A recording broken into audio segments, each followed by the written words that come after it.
Welcome to the Grow Your Independent Consulting Business podcast. I'm Melissa Lieberman, a fellow IC and business coach. On this podcast, I teach you to become a consistently booked independent consultant without becoming a pushy salesperson or working 24/7. If I can do it, you can too. Listen on to find out how. Hi, don't be alarmed to hear a new voice on the podcast this week. I'm Ryder Lieberman, and I am 11 years old and in 5th grade. I'm one of my mother, Melissa's, business assistants. I'm usually in charge of editing her videos. I've been saving the money I make for a new computer, as I love coding and one day want to be a professional computer programmer or investor. This week, my mom gave me a new assignment for the business. She asked me to introduce this week's podcast episode. My mom has laryngitis. Since she's been barely able to speak, we're getting creative with this week's podcast. We decided I would introduce the podcast, and then we'll share a special treat. It's a presentation my mom gave for the National Freelance Week. The presentation was about how to make more money while working less in your independent consulting business. You'll hear the full National Freelance Business Week presentation in 2 episodes. Today, in episode 61, you'll hear my mom describe what's standing in the way of you making more money. And then, next week, in episode 62, you'll hear her describe the 6 components for you to implement into your business so it's more predictable, impactful, and flexible for you. My mom is excited to share this with you because she knows it will help you earn more money and be able to work less in your business. Oh, and 2 more things. You can go to the website melissalieberman.com/double for a workbook and the slides that go with this episode. And don't forget to take the Business Predictability Assessment at icscorecard.com. This assessment will help you identify the 4 areas of your business plan to focus on so you have more predictability and personalized action plan. With that, let's listen to this week's episode. Let's start in with what is standing in the way of you making more money. Again, a lot of times what I see is this sort of choppiness from a revenue perspective, a lot of increased amount of time being spent either on client delivery or trying to hustle and build your business. So that timeline keeps going up while the revenue seems really choppy and the anxiety just increases even more than that. That's a very common business life cycle. So be really interested to hear if you can relate to that or not. But as we go through that kind of ups and downs, the impact of that type of roller coaster is really those revenue plateaus. So you might have hit and been creating the same amount of revenue year over year. You might also be experiencing some feast or famine, like big dips in your revenue and ultimately your income. And what ends up happening is this compounds under earning year over year. And of course, takes such an emotional toll on us, just the worry and the anxiety and the second guessing. Is what I'm doing the right thing? Should I just go back to corporate where it feels more stable? Or is there something I'm missing? Why am I experiencing this? It seems like it's no one else is. And I can assure you that so many other freelancers and consultants experience this type of dynamic. And what I want to share with you today is how to get out of this so that you're consistently doubling your revenue, consistently increasing your revenue, and not having to increase that timeline as well. So with that, let's talk about what's causing these freelancer ups and downs. Most of us think it's something like the market, right? What's happening with companies and are they spending or not?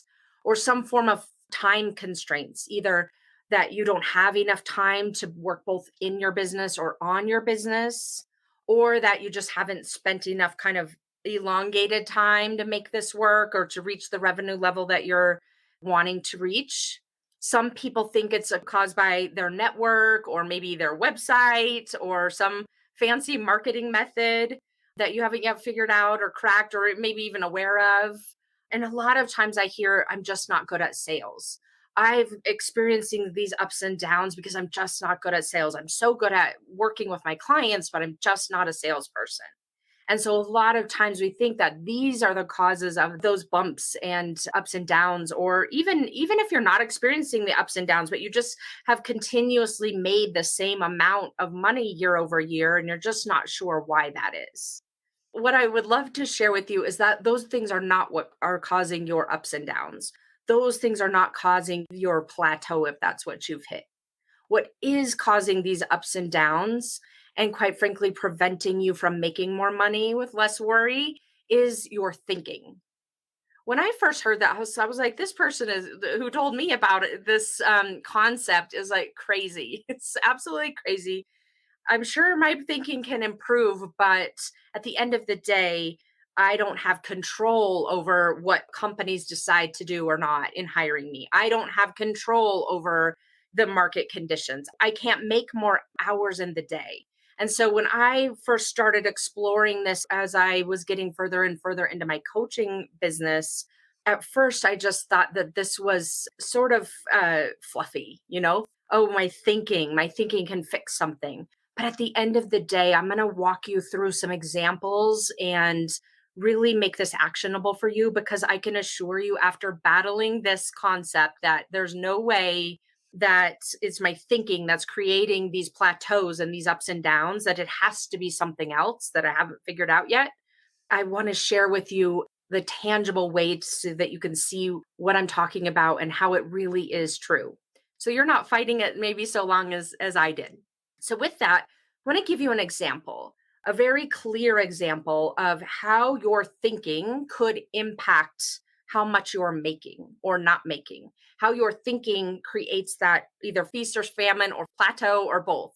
So I'm going to walk you through kind of a before and after here just to illustrate what it is that I'm talking about.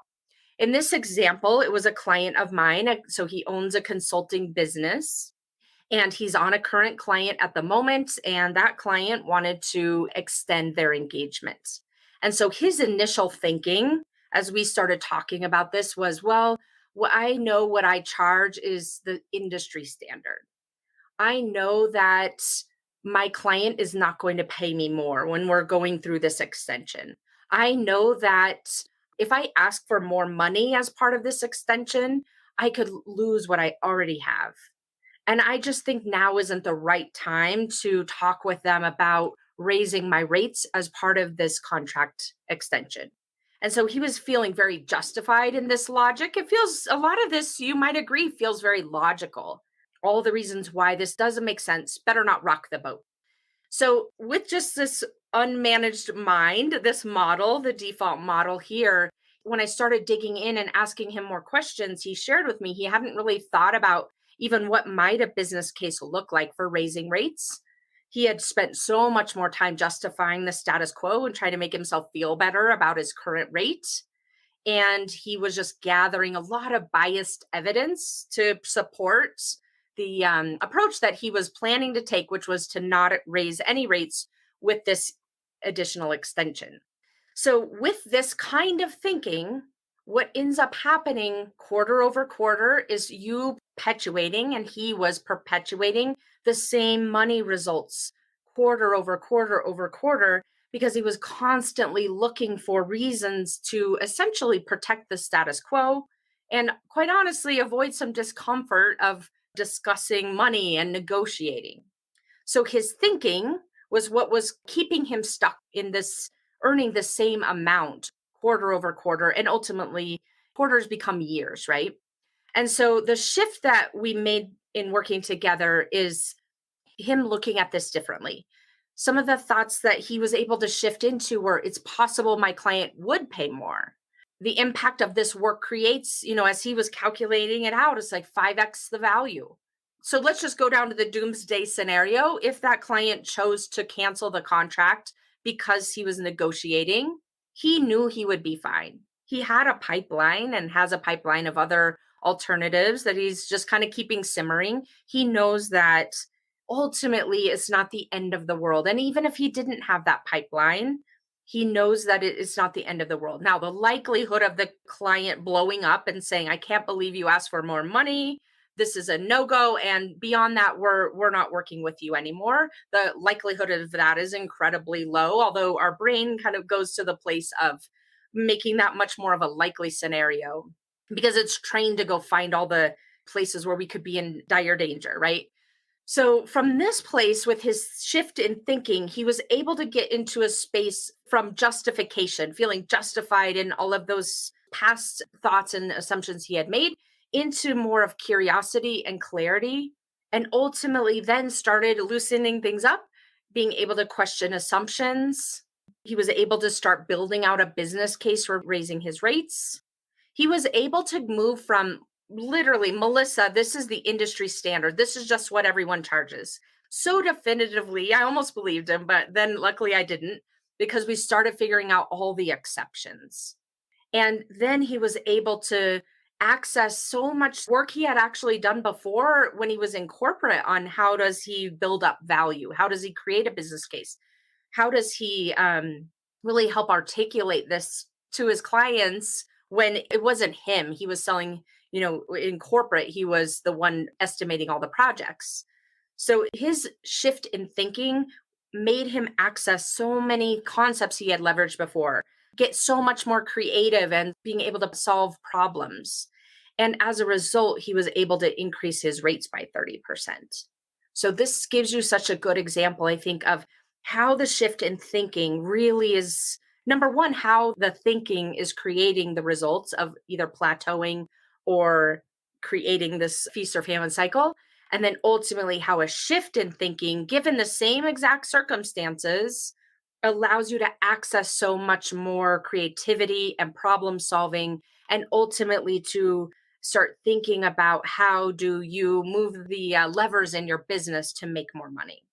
Hi, it's Ryder again. Now, you have part 1 of the presentation my mom did for the National Freelance Business Week. From this, you understand how your thinking is standing in the way of you making more money with less worry in your consulting business. Be sure to tune in next week when my mom will share the 6 types of thoughts to implement in your consulting business so you can make more money with less time, stress, and anxiety. Thanks for joining me this week on the Grow Your Independent Consulting Business podcast. If you liked today's episode, I have 3 quick next steps for you. First, click subscribe on Apple Podcasts or wherever you listen to make sure you don't miss future episodes. Next, leave me a review in your podcast app so other independent consultants can find and benefit too. And finally, to put the ideas from today's episode into action, head over to melissalieberman.com for the show notes and more resources to help you grow your consulting practice from your first few projects into a full-fledged business. See you next week.